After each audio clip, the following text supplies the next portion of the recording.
jopuonjgo mag ECD e kaunti ma Homa Bay osebedo katiyo e lwasi ma ok gimorgo nyaka ne ndik gi tich e yor orak e higa mar 2014.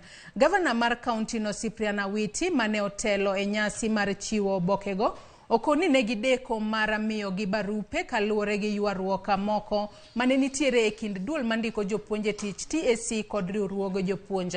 Okoni jopuonj mag ECDE koro biro yudo osachgi mana kaka ondiki e barua mabende nomigi.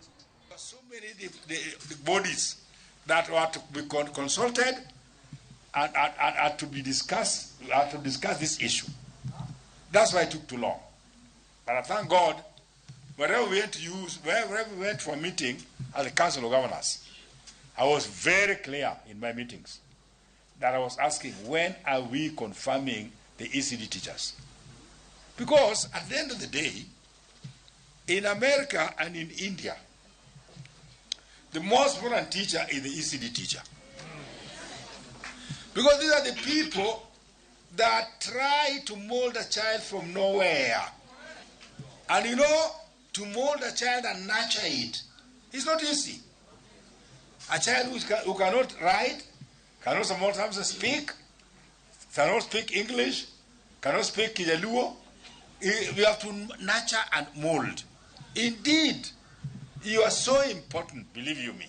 And therefore, your being permanent today is a milestone we are breaking. Today, I'm among the happiest people in this county and even beyond. Because if there is a war I have helped to fight, is to confirm the teachers seated here today.